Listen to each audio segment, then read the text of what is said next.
मैं प्रवेश कुमार सिंह MS ए Deepali coaching time के माध्यम से आप सबको नमस्कार करता हूं।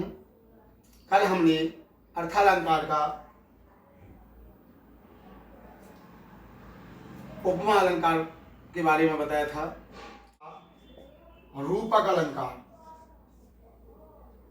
अर्थालंकार का पहला भेद था उपमा अलंकार, दूसरा भेद है रूपक अलंकार। तो आज हम आपको रूपक अलंकार के बारे में समझाएंगे, सभी ध्यानपूर्वक सुने। रूपक अलंकार जहां उपमेय में उपमान का अभेद आरोप कर दिया जाता है, अत्यंत गुणों के कारण, अत्यंत समानता के कारण अभेद आरोप कर दिया जाता है, उसे हम कहते हैं रूपक अलंकार। फॉर एग्जाम्पल, उदाहरण,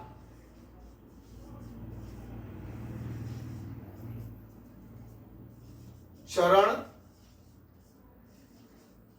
कमल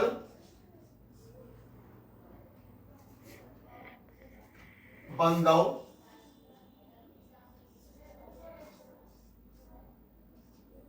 हरराई।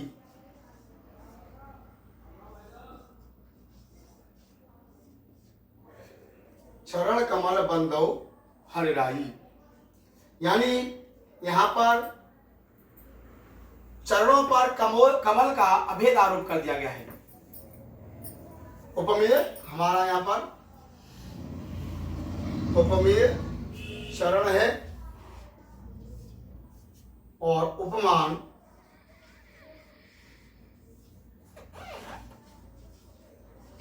कमल है। यहां उपमेय चरण है, उपमान कमल है। इस पर चरणों पर कमल का आरोप कर दिया गया है, यानी कमल, चरणों को कमल बता दिया है। चरण कमल बंदौ हरराई, कि मैं भगवान कृष्ण के कमल रूपी चरणों की वंदना करता हूं।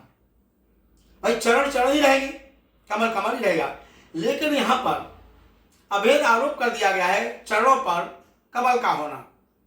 चरण कमल के समान बताए जा रहे हैं, इसलिए यहां पर हमारा रूपक अलंकार है।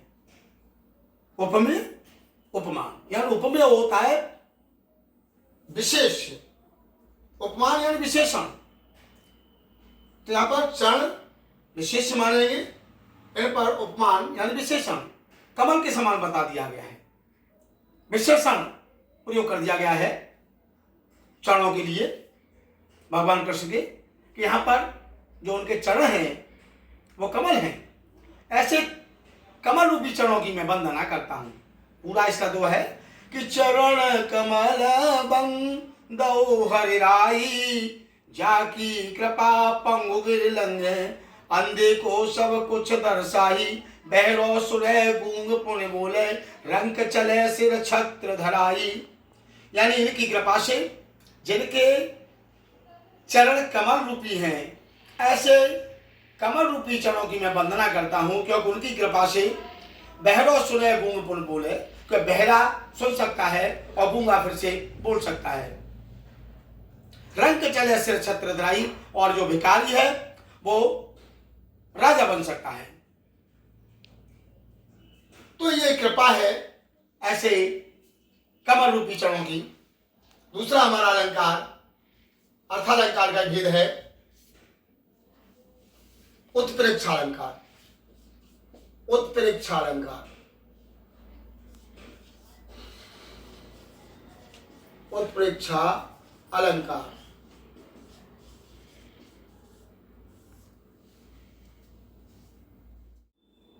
उत्प्रेक्षा अलंकार में जहां उपमेय में उपमान की संभावना की जाए या कल्पना किया जाए या मान लिया जाए, उसको हम कहते हैं उत्प्रेक्षा अलंकार।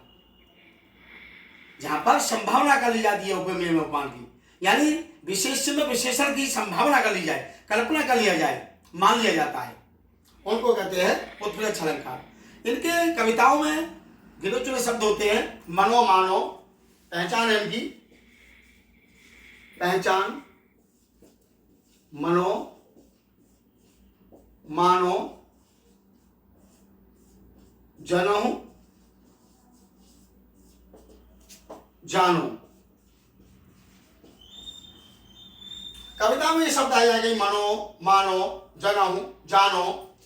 तो हम कविता को पढ़ करके अपने आप देख सकते हैं कि इसमें उत्प्रेक्ष अलंकार है। इसका मैं आपको एग्जाम्पल भी दूंगा उत्प्रेक्ष अलंकार का। सोहत ओढ़े पीत पट श्याम सलोने गात, सोहत ओढ़े पीत पट श्याम सलोने गात, मनो मानो शैल पर आतप पर प्रभात। लिख करके बता रहा हूं कि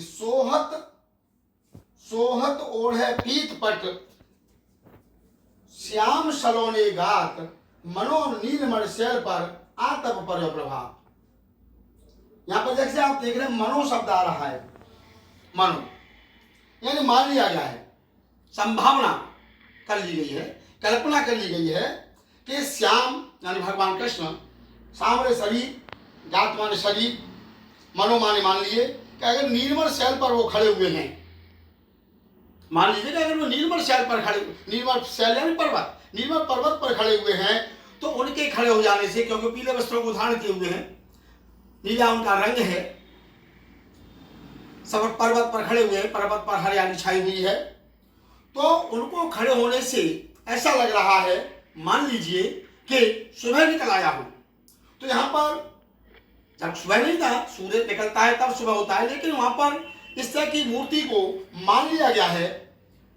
तो यहाँ पर हमारा उत्प्रेक्ष अलंकार है, जहां पर संभावना कर ली जाती है, उपमेय में उपमान की संभावना कर ली जाती है, कल्पना कर ली जाती है, मान लिया जाता है, तो वहां उत्प्रेक्ष अलंकार है।